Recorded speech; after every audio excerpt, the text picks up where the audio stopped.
Allah menurunkan wahyu untuk meminta Nabi menikahi Sayyidah Aisyah. Maka dinikahkanlah pada saat itu Nabi dengan Sayyidah Aisyah dengan dua proses. Proses pertama dipinggit dulu. Ada 3 versi. Versi pertama dalam usia 6 ke 7 tahun. Dipinggit oleh Nabi SAW. Dipinggit tuh dinikahin dulu, tapi tidak dipergauli. Ya kan? Nanti setelah tumbuh dalam kondisi yang sesuai, baru kemudian disatukan dalam satu rumah yang sama. Tahan. Halo? Baik. Versi kedua, usia 17 ke 18 tahun. Ini versinya Imam At-Tabari dan turunannya. Yang ini versinya Al-Bukhari. Versi ketiga, usia 20 tahun.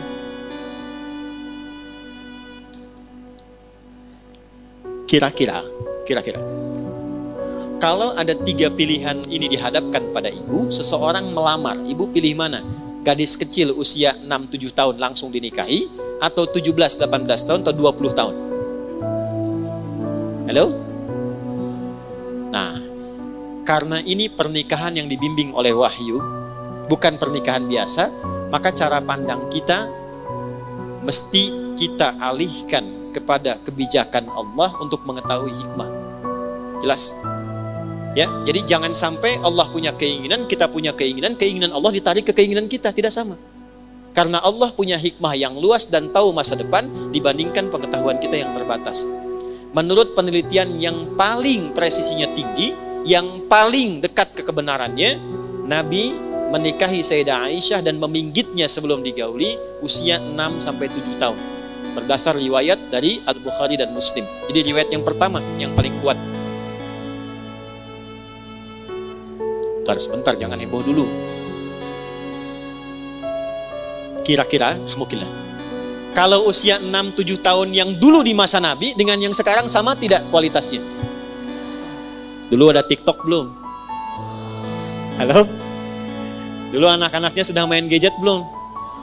Kira-kira anak usia 6 tahun dulu dengan anak usia 6 tahun sekarang dewasa mana? Pintar mana? Tubuhnya besar mana? Sekarang dengan zaman Nabi sudah berlalu berapa abad? 15 abad ya?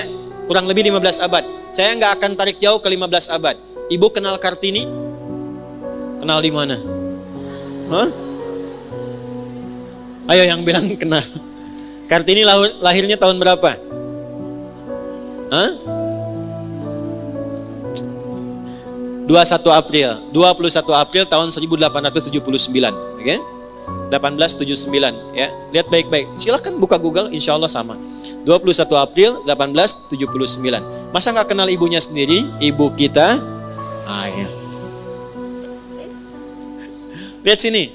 Saya tanya, Kartini dipinggit usia berapa? 14 tahun.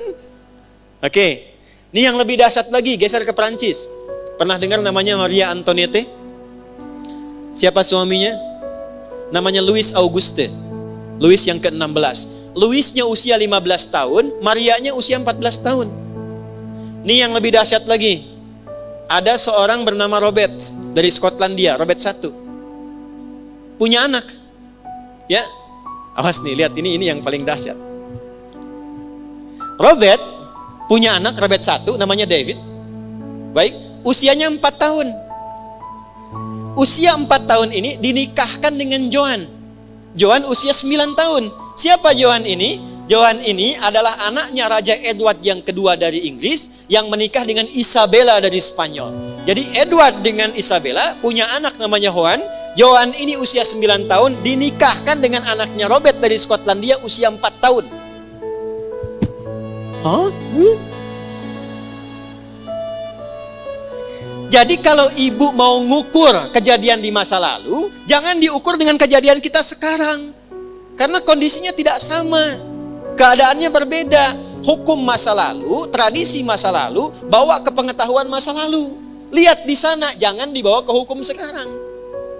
Karena kondisi perempuan-perempuan, bahkan di era 100 tahun ke belakang saja, nggak sama dengan sekarang. Mereka 9 tahun itu sudah kuat, sudah balik, sudah beraktivitas.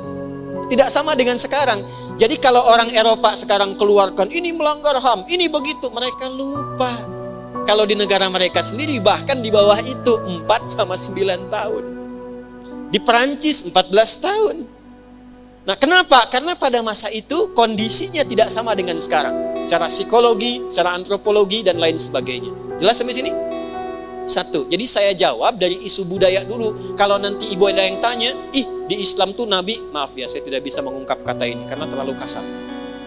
Masa Nabinya senang dengan anak kecil? Anda bisa jawab, raja Anda aja nikah sama anak kecil.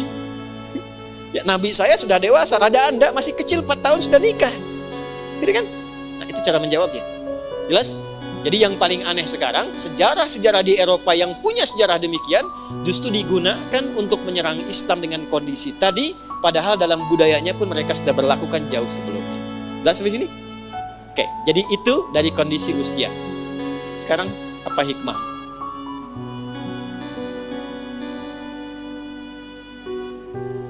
Jadi di pinggit Sayyidah Aisyah usia berapa? 6 ke 7 tahun. Nanti baru satu rumah dengan Nabi saat nanti tahun kedua hijrah. Jadi begitu sampai di Madinah, 2 tahun dari situ, ambil yang paling ujungnya 7 tahun, 7 tambah 2 berapa? 9. Maka dalam usia 9 tahun itulah kemudian diantarkan oleh ibunya dan dijemput oleh Nabi SAW. Didandani dulu, kemudian datang Nabi diantarkan oleh ibunya. Maka tinggallah bersama Nabi dalam usia 9 tahun. Jelas sampai sini? Saya tanya, ini hikmah. Nabi dengan Sayyidah Aisyah punya anak tidak? Pikir-pikir dulu, jangan langsung dong. Nih, Sayyidah Aisyah itu punya gelar namanya Ummu Abdullah, ibunya Abdullah. Kok bisa nggak punya anak? Ayo. Ibunya Abdullah. Kira-kira Abdullah itu punya anaknya siapa? Nah, sebentar, pikirkan dulu. Anaknya siapa? Kita mulai dengan 1 juta. Nah, serius, hadiah 1 juta. 2 juta. Jangan buka Google, nggak jadi. Ya, anak ibunya, ya betul. Ya, anak siapa itu? Anak ibunya, betul. 5 juta. Waktu habis, dah. Ini, Sayyidah Aisyah selama menikah dengan Nabi dan berumah tangga tidak punya keturunan. Saking inginnya punya keturunan, maka beliau mengadopsi 2 anak. Abdullah anaknya Asma binti Abu Bakar, adiknya juga. Kemudian Al-Qasim anaknya Abdurrahman. Jelas? Diadopsi oleh beliau. Saking inginnya, kemudian menampakkan sifat perawatan sebagai seorang ibu, sehingga fikih yang dikuasai itu bisa diterapkan. Itu tujuannya. Maka di sini nanti ada tata cara panduan adopsi dalam Islam. Ya, kalau ingin adopsi seperti apa, dari mana sumbernya, bagaimana jalan ke atasnya sampai ke masa pernikahannya, lengkap dalam Islam itu. Maka digelarilah sejak saat itu, ini sepeninggal Nabi, digelarilah sejak saat itu dengan nama Ummu Abdullah, ibunya Abdullah. Padahal Abdullah itu anaknya siapa? Asma binti Abu Bakar. Yang Allah inginkan dari Nabi Muhammad melalui Sayyidah Aisyah bukan keturunan, tapi Allah menginginkan seluruh ilmu Nabi terkait dengan fikih-fikih kehidupan, khususnya perempuan, diturunkanlah lewat Sayyidah Aisyah. Kenapa dinikahkan oleh Allah melalui wahyu dengan Sayyidah Aisyah? Dan Sayyidah Aisyahnya satu-satunya perempuan ya yang dinikahi Nabi yang statusnya itu single. Yang lain janda semua, maaf. Sayyidah Khadijah juga ditinggal suami 2 kali dinikahi Nabi. Yang single itu cuma Sayyidah Aisyah, usianya itu masih belia. Kenapa Allah langsung memerintahkan? Karena Sayyidah Aisyah punya keunggulan merekam semua ilmu pengetahuan yang mampu beliau tangkap.